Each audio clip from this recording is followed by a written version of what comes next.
तो बेटा अब हम बात करेंगे रिलेशनशिप बिटवीन एसी और एमसी के बीच क्या रिलेशनशिप होता है। तो पहला पॉइंट क्या कहता है भाई, एसी और एमसी बोथ जो होते हैं वो टीसी से ड्राइव किया, टी से फाइंड किया जाते हैं। जैसे हम एसी की बात करें तो एसी जो हम कैलकुलेट करते हैं इसका फॉर्मूला क्या बनता है, एसी इज इक्वल टू होता है टीसी को हम डिवाइड करते हैं क्यू से, TC total cost divide by output, Q से डिवाइड करते हैं।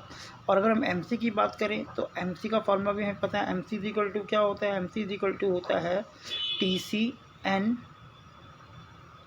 Minus TC N minus one, N minus one. तो दोनों का डेरिवेशन टीसी से निकलता है। सेकंड, एसी और एमसी दोनों यू शेप के होते हैं, जिसका रीज़न क्या होता है, लॉ ऑफ वेरिएबल प्रोपोर्शन, जो हम ऑलरेडी पढ़ चुके हैं।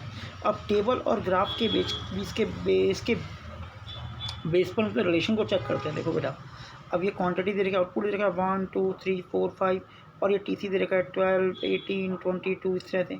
फिर एसी कैसे होगा, टीसी डिवाइड बाय क्यू। तो ये हमारा एसी आ गया 18 11 9 9 9.5।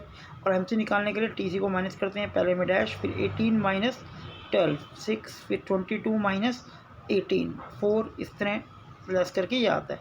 अब अगर हम इस एसी और एमसी को ग्राफ में प्लॉट करें तो ग्राफ कुछ इस शेप का बनता है, ये एसी कर्व है और ये एमसी कर्व है। अगर हम रफली चेक करें इस ग्राफ को कि किस बेस पे बन रहा है, एक बार आप डायग्राम बना के देखते हैं तो उस केस में ऐसे बनता है बेटा। अगर आप इसे बनाओगे तो कुछ पॉइंट ध्यान रखना, एसी और एमसी बनाने से पहले आप एसी कर्व बनाओगे इस तरह से, ये आपका एसी कर्व हो गया। अब एसी कर्व के बाद इसका मिनिमम पॉइंट लेना और एमसी को ऐसे ड्रॉ करके मिनिमम पॉइंट से कट करके बढ़ा देना, ये आपका एमसी कर्व हो गया।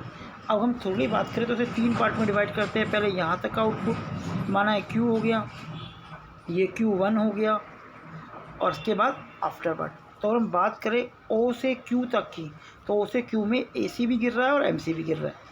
फिर हम आउटपुट लेवल Q से Q1 की बात करें तो AC तो गिर रहा है लेकिन MC ने राइज करना शुरू कर दिया। फिर एट अ पॉइंट OQ1 की बात करें तो इस पॉइंट में AC और MC इक्वल है और MC AC कर्व को नीचे से कट कर रहा है। और आफ्टर OQ, आउटपुट लेवल है ना बेटा, आफ्टर OQ1 लेवल, इस लेवल पे MC बढ़ रहा है और AC बढ़ रहा है, लेकिन MC के बढ़ने की रेट AC के बढ़ने की रेट से ज़्यादा है। तो हम ये कह सकते हैं कि हम यहाँ तक की बात करें, इस पॉइंट तक की बात करें तो इस पॉइंट तक में AC ज़्यादा है, AC is greater than MC, और इस पॉइंट में AC is equal to MC। AC इस पॉइंट में AC is equal to MC है, और आफ्टरवर्ड इसके बाद वाले पॉइंट में MC is greater than AC बनता है। तो इसके बीच रिलेशन होता है। अब इसी पॉइंट पर हम इस ग्राफ को स्टडी करें तो देखो बेटा क्या निकल के आता है, हम इसको देखते हैं। ये ग्राफ बना हुआ है सेम, पहला पॉइंट क्या बोला है, when MC is less than AC fall increasing in output till the 3 minute. अब जब AC ज़्यादा है और MC कम है तो तीनों गिरते हैं, तीनों गिर रहे हैं। देखो AC गिर रहा है 11 3 मिनट तक। उसके बाद सेकंड में MC is equal to AC, जब MC इक्वल टू AC है पॉइंट A में, ये पॉइंट A को इंडिकेट कर रहा है।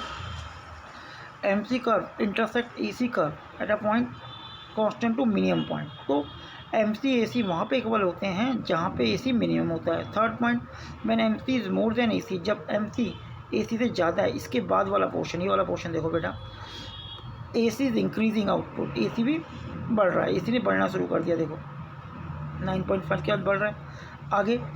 Therefore both AC and MC rise but MC is increasing and faster compare to AC, MC जो है AC से ज़्यादा फास्टर से बढ़ रहा है।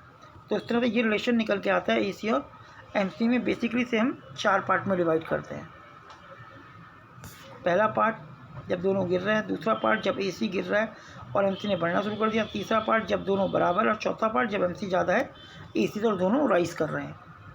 तो इसका मतलब जब दोनों राइज करते हैं, जब AC MC राइज करता है तो MC जो होता है वो AC के बराबर होता है, कुछ पॉइंट ध्यान रखना बेटा। और जब दोनों गिर रहे होते हैं, सॉरी MC ज़्यादा होता है, जब दोनों गिर रहे होते हैं तो AC ज़्यादा होता है और MC कम होता है। और जब दोनों बराबर होते हैं उस टाइम AC जो होता है वो अपने मिनिमम पॉइंट में होता है। ये 3 पॉइंट आपको याद रहने चाहिए, ठीक है बेटा।